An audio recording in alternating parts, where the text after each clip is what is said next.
So you mentioned Peter Obi and obedience, right? What do you think of Peter Obi?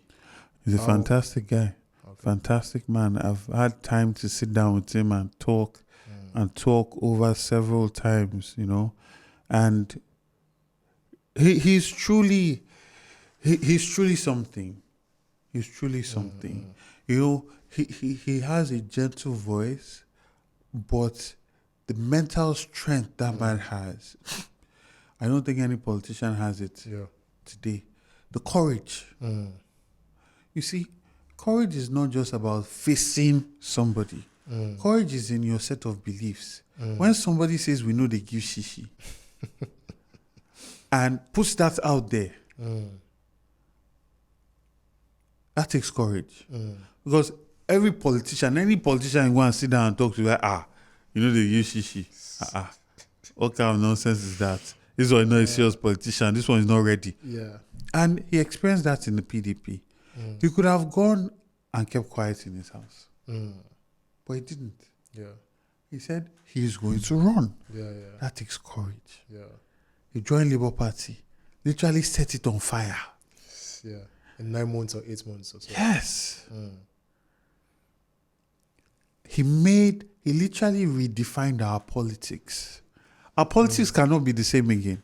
I agree, yeah. No, it cannot be the same again. This is not about, it cannot be the same again. Yeah. Peter Obi has redefined our politics. Now, it is cool again to be intelligent and be a politician. It is cool to know about ideas and policy and push ideas and policy. I mean, what all these other people come say? I mean, Atiku, to an extent, he was pushing out some ideas and policy. But what was the president-elect? What was he? What was he pushing out? What was he saying? What can we hold to that he said he's going to do? Yeah. Nothing. And that's the politics that they are used to. That's the normal part. They come on the stage, they insult all their opponents, they sing a song, they crack a joke, they wave a broom, or they wave an umbrella, and they go home. Peter Obi came and redefined that. Even when he started doing his yabis, it was still less than 10% of the content of what he was saying. Yeah. And also, he made it okay to, to lift conversations, take conversations higher. So you insult him and he'll still elevate that conversation. That takes a lot of strength. Yeah. Mental and emotional strength. Because someone has insulted you, it's paining you, can respond. You can give them back, you can clap back, but instead, you elevate it. It's not easy. I mean, I don't want to beat this horse because I believe the horse. I've beat this horse so many times when it comes to Obi. There's so many things I agree with Peter Obi. Yeah, I agree with you. He's redefined Nigerian politics. Yes. He's broken the dam in the sense that people are realizing that we can actually do it. Yes. It seemed impossible before. It seemed as if it could never be done. Yes. But believe you me, if we stay on this course, if someone like Peter Obi can do it, if someone can. That means it's doable. Exactly. We came close, exactly. And who knows what may happen, but we did come close. But for me, I always say to them, two things can be true at the same time. It can be true that Peter Obi has redefined Nigerian politics. However, it can also be true that when we look back at Peter Obi's history or Peter Obi's past, more so as governor of Anambra State, there are numerous things that you can judge or call out. And obedience would say you, why should you do that? He's running against Atiku and Tinubu. Why are you judging him? These two people are really evil. Don't you? I'm like, no. Peter Obi, out of the three popular candidates, if I was voting, I would have voted for Peter Obi. Out of the three popular candidates, then obviously if you enlarge that bracket and put in Showore, because he's my friend, of course, I would always choose Showore because he's a new guy on the block. He's not been tested. He's just like yourself. Never held a political position, so Showore for me would be ideal. Yes. Right? But I always tell them that you can only judge politicians based on their actions. Okay. Anybody can speak something nice. Anybody can speak good things. Yes. I love my wife, but I cheat on my wife. Yeah. I don't really love my wife then. Okay. I might tell her I love her, but my actions by cheating on her are not coordinating with what I tell her. Yeah. I can say that I'm gonna do this or do that as a politician, but when I look at the actions, they are not going on and on. So I always tell them this, right? And I think this is what the elite they've done to our country. Yeah. They've made it difficult for us, like we were saying, to think critically. Yes. And to accept that these two prisms can be true. We cannot accept that Peter Obi was the best candidate out of the three popular ones. But look back at Anambra State. Did he transform Anambra State? No. By saving money in Fidelity Bank, was that the right thing to do? That was a conflict of interest. He owns Fidelity Bank, or he was the CEO. By saving money in your bank that you own. No, that was not the only bank you saved money. Yeah, but I mean, there are so many other banks you should have saved. He You could have saved in saved three money. banks, according to him. Yeah, according to him, but you get my point, right? I know you might not be able to say that yourself, but I can. No. I hear you. I hear you. But let me come in here. Yeah. I think that there are some basic things that you can verify. I think he did amazingly.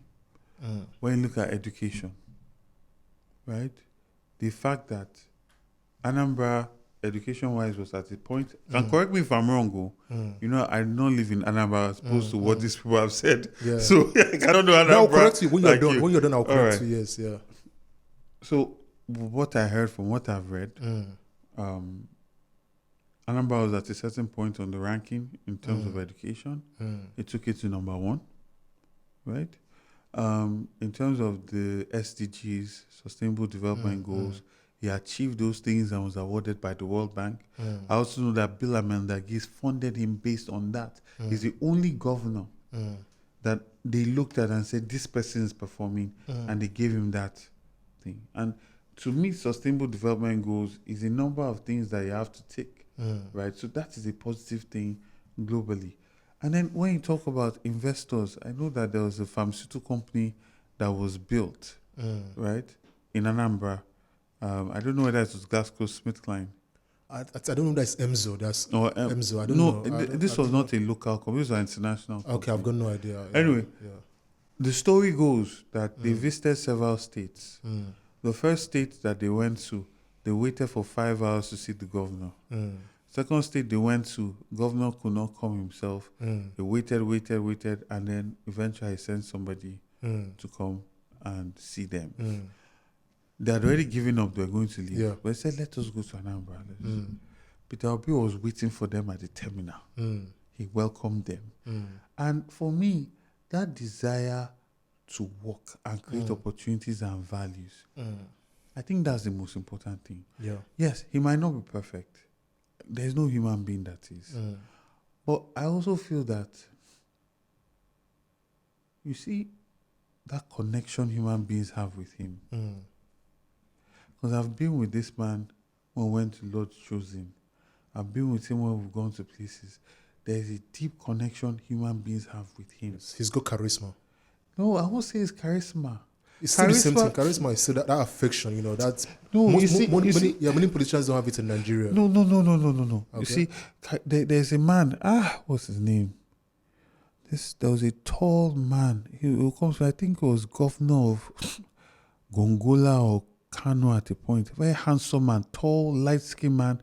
He said when that man will come out to campaign, the women will go crazy in the north. Very, very handsome man. His voice was baritone.